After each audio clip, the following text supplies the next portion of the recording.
there's no way that lady's a heartbeat away from the president. We have seen what can be unburdened by what has been. There's no way. There's no way someone is not telling her to stop saying that same thing over and over again. To see what can be unburdened by what has been. What can be unburdened by what has been? Like, she just says it over and over and over again. To see what can be unburdened by what has been.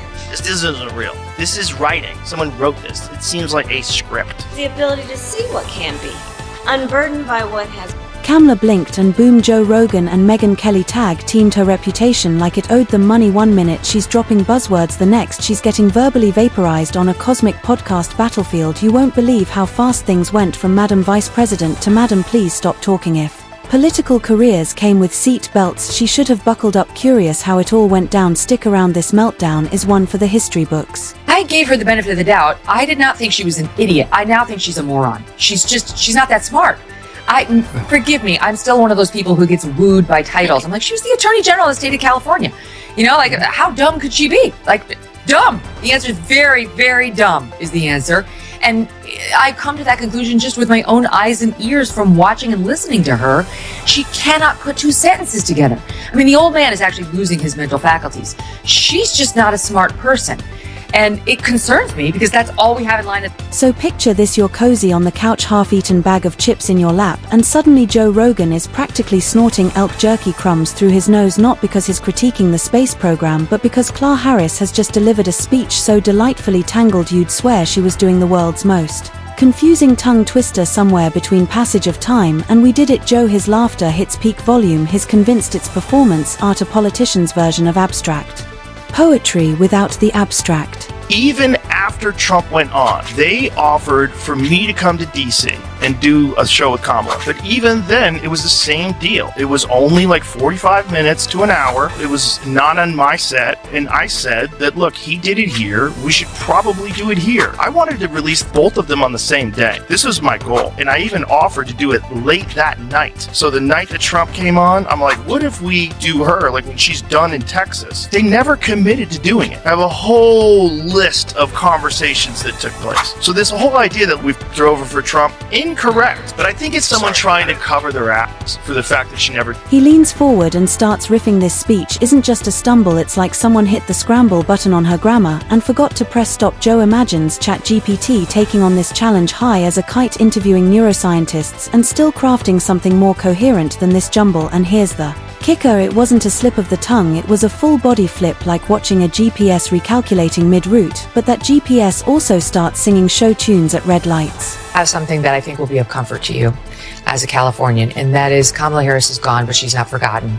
And she went out to the LA wildfires as her first post-vice presidency act. And I mean, she had a lovely profundity for those of you out there. I think this is really going to buoy your mood, Sasha. Just take a listen. Take a listen. Strangers who, in the face of that stranger, they see a neighbor. These are folks who understand the strength and the value of community, which is everyone coming together with a shared sense of purpose and identity as a community of people. What is she talking about? Nobody knows. What is she talking about?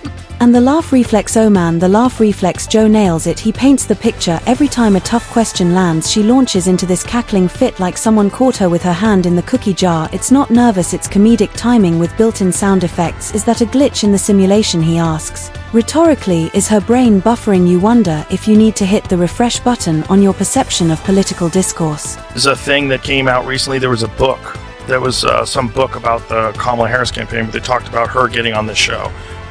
And they said a bunch of things that weren't true. They talked to, supposedly talked to like 150 different people about her and, you know, what happened with her coming on the show. I don't know if it's 150, a lot of people. They didn't talk to us, and which is kind of crazy.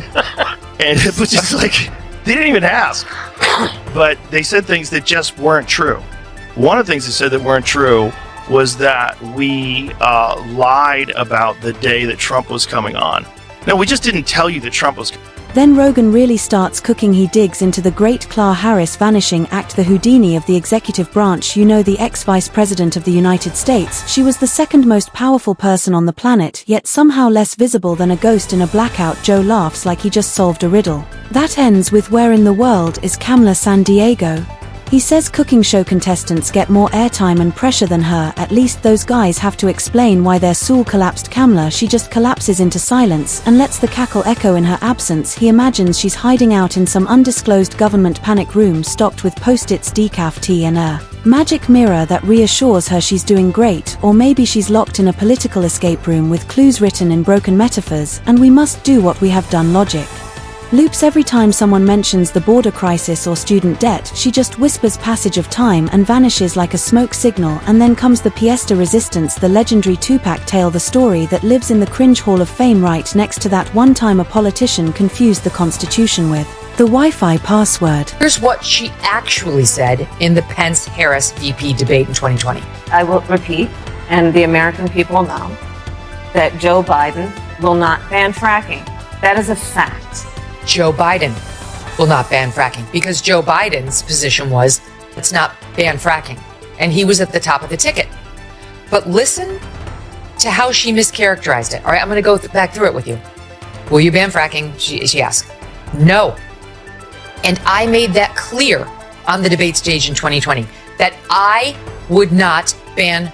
Rogan's expression shifts from amused to full-on paranormal investigator. Tupac in college, before his first album dropped. Joe's convinced we're not watching a political career, we're watching the multiverse unravel. He calls it less a resume and more a Marvel origin story with plot holes. He jokes someone needs to install a narrator over her life like in a Ken Burns documentary just to make sense of the scenes, because without it her timeline plays like a drunk history episode written by a GPS that lost signal halfway through. He zooms out for a moment, grinning like a man who's just watched a goat win a spelling bee, and seriously asks the question everyone's been politely choking on for the past 3 years. How in the name of scrambled syntax did someone this inconsistently coherent land a heartbeat away from the nuclear codes? This isn't just a misstep in the hiring process, it feels like the result of a cosmic office prank gone unchecked. Was there a meeting where the universe, half drunk and wildly bored, decided to assign leadership roles using a dartboard and a blindfold? Was it an elaborate April Fool stunt that went too far and now everyone's too scared to admit it's still going?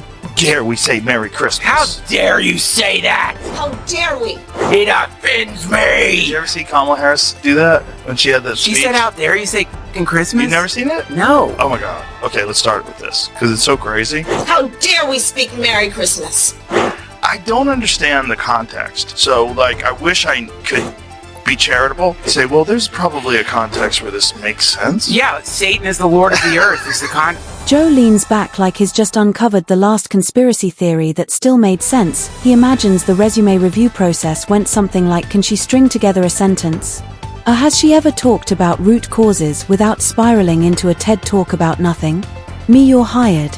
It's less about qualifications and more about vibes, and apparently the vibe was yes, and make it confusing. That's where Rogan's roast wraps, and just as the sound of his last chuckle fades, the tone shifts like someone slamming a gavel on a courtroom bench. Spotlight swings with surgical precision over to Megyn Kelly, and gone is the playful chaos. Now it's cold steel, sharpened edge, nonsense satire. She opens like a magician, exposing another magician's trick, except Trump's numbers continue to go up and up and up, and I realize some of the polls are showing him beating Joe Biden now in a hypothetical matchup.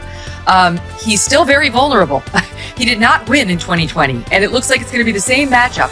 And honestly, Joe Biden's knocking on, the Grim Reaper's door, and she could be the president of the United States in the next 6 years by default, if things go, in a dark and upsetting way.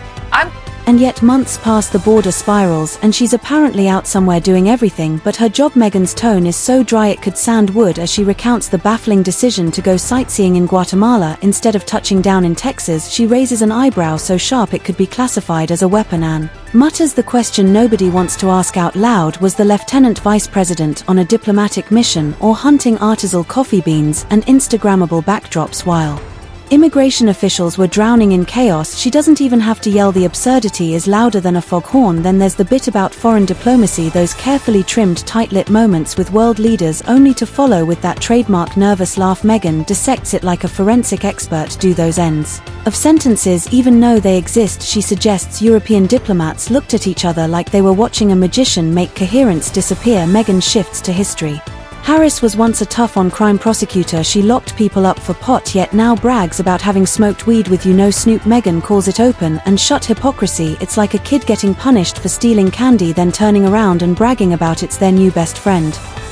And when we all sing happy tunes and sing Merry Christmas and wish each other Merry Christmas. Let me just be the nicest person possible. Yes. Like, what could be the reason why Yeah. you would say, how dare we say Merry Christmas? Yeah. Unless you're playing a character. These children are not going to have a Merry Christmas. Well, she's on stage doing a play. She's like, I want to read from my colleague. Next up, identity politics. Megyn sees at the shielding effect of first woman of color. She says, look, diversity credentials don't grant a get out of critique free card. Good speech must sit on merit, not medals of representation. She's delivering this like a courtroom zinger. That diversity pin doesn't include diplomatic immunity for mangled rhetoric with MIC drop precision. She wraps her segment, the country deserves a vice president who can actually say deliver an unbuffered sentence. She lands it, even the subtitles stumble. Keeping up if she's next in line. Prepare for a comedy of errors. More than a transfer of power, then it's game on. Rogan and Kelly circle back into a crossfire riffing session. Rogan chooses that nugget, delivering in his growly tone. The only thing more unstable than her approval numbers is her syntax. He's getting that laugh. He seems to live for highlighting the mismatch between public safety protocols and public speaking protocols, and just when you think it couldn't possibly get more unhinged, the roast reaches DEF CON. Rogan Kelly, the crossfire turns into a masterclass of comedic demolition. Joe kicks things off with a line that's less of a joke and more of a televised spiritual awakening. The only thing shakier than Clark Harris's approval ratings is her syntax. Acknowledging today, which has been completely in the tank for Team Harris, acknowledging, quote, she did not break much ground or stray far from her talking points.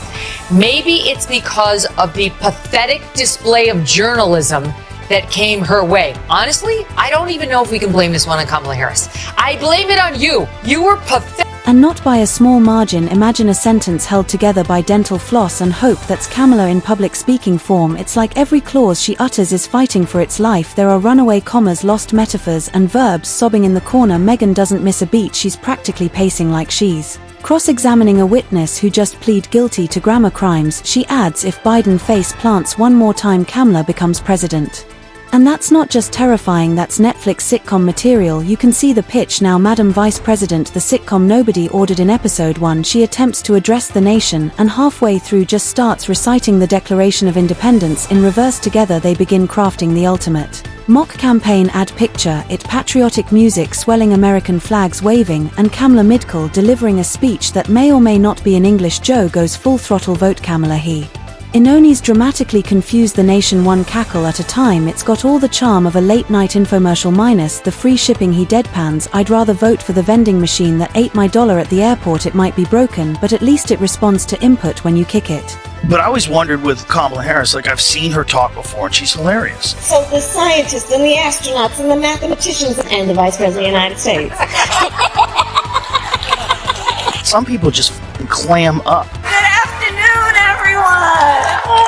when they get in front of a camera and when they know the whole world's watching and they know there's a lot of pressure, and if they've f***ed up a bunch of times before. And is that a socialist or progressive perspective? No. Like, to be good at public speaking under pressure, you have to have a lot of reps in. That he's entitled to his opinion. You gotta do it a long time. She's running for president? I understand. Megyn's laughing but surgical as ever. She suggests Kamala's campaign slogan should be words we use them mostly. They brainstorm new ones like leadership you can question, an experience you can't Google at this point. Even the laugh track would pack up and walk out from sheer secondhand embarrassment. Then they get honest, not nice but honest. They clarify she's not some comic book villain twirling a mustache in a smoke-filled room. She's not evil, she's just so wildly underprepared it makes middle School debate club captains look like the Joint Chiefs of Staff. Joe compares her to a sitcom extra suddenly thrust into the role of neurosurgeon. She's got the clipboard, the lab coat, the big confident gestures, but when it's time to operate she's holding the scalpel backwards and yelling about time passages. Megyn brings it home. With surgical sarcasm, every sentence is a journey, and unfortunately none of them end at the destination. They fizzle out somewhere around the root causes of her next word. Salad the crossfire doesn't just roast, it slow cooks braises and flam. They don't need shouting, they don't need anger, just facts dressed in sarcasm, sorted in sharp wit and plated on a bed of incredul. And somewhere in the back Kamala's approval rating is clutching its pearls, wondering where the floor went. Do you remember that question they asked Trump to kick off his appearance there? Basically, why are you such a raging racist? We know you hate black people. Why are you even here? And how did it go when Kamala Harris sat down? Here's one example, courtesy of Jaron Keith Gaynor of The Griot. Why is joy important to you to insert into this election? What do you make of Republicans using that as a way to suggest that you're not a serious? And no one, absolutely no one, is waiting for the sequel. Kelly retorts with her surgical edge. If Biden trips again, guess who's next? It's not just scary, it's sitcom material. They build this scenario. Imagine her as president on stage announcing the Secret Santa recipients, but half the country is still trying to untie her dangling modifiers. Cue the mock campaign, add its gold vote. Kamala confuse the nation, one cackle at a time. Rogan interrupts, stone-faced, I'd vote for the vending machine that ate my dollar last week. It at least responds to input. They lean into the irony-laced consensus. She's not malicious, she's just wildly underprepared. Rogan tosses the final line. It's like casting a sitcom extra as a heart surgeon. Looks right, sounds wrong, causes damage. Boom, punchline delivered. Kelly lands the strategic takedown. The only way she'll finish a complete thought is if you feed it to her with a script, and even then you're crossing your fingers. This wasn't a debate, no need for rebuttals, no dramatic stare-downs, just unfiltered takedowns, each delivering their lines with comedic precision. Joe voice full of disbelief and humor, Megyn razor sharp and unapologetically finish about it.